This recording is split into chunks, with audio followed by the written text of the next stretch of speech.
ফুলে যা আমার ইউএসএ প্লাস্টিকের ট্রেন, জলদি করে ফুলে বড় হয়ে যা। আজকে তো বড় ডিলার আসছে তোকে কেনার জন্য। আরে বাহ, আমার প্লাস্টিকের ট্রেনটি তো তৈরি হয়ে গেছে।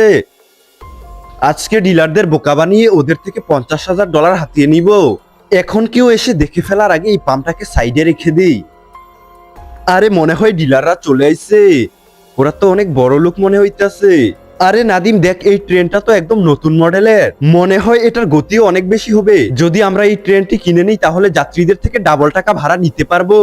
হ্যাঁ, চল গিয়ে দেখি। আরে ভাই, এটাই কি সেই ট্রেন যেটা আপনি বিক্রি করতে চাইতেছেন? হ্যাঁ ভাই, এই ট্রেনটার কথাই আমি বলেছিলাম। এটা হলো আমার ইউএসএ ট্রেন, এটা খুবই দ্রুত চলতে পারে। এই ইউএসএ ট্রেনটা কেনার জন্য ডিলাররা পাগল হয়ে আছে। আরে ভাই, আপনি অন্য ডিলারদের কথা বাদ দিন, আমাদের ট্রেন পুরো ইউএসএ তে চলে। এখন আপনাকে কত ডলার দিতে হবে সেটা বলেন। আপনাদের কথা শুনে অনেক ভালো লাগলো। আমিও আপনাদের মতোই ডিলার খুঁজতেছিলাম যে আমার এই ইউএসএ ট্রেনটাকে অনেক দাম দিয়ে কিনে নিবে। এমনিতেও এই ট্রেনটা খুবই দামি। আরে এখন বেশি কথা না বলে এই ট্রেনটার দাম কত সেটা বলুন। আরে ভাই বেশি না, এই ট্রেনটার জন্য আমি মাত্র $50,000 চাইতেছি। আরে কি বলছো, $50,000? ছোট এই ট্রেনটা দিয়ে আমরা এর থেকেও বেশি ডলার কামাতে পারবো। তাহলে এখনই ওর $50,000 ওকে দিয়ে দিন। 10, 20, 30, 40, 50।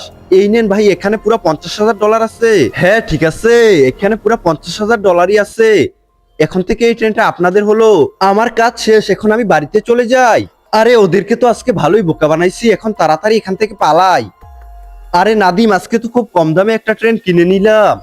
আরে এটা কি হলো, আমাদের $50,000 ট্রেন তো উড়ে যাইতাছে।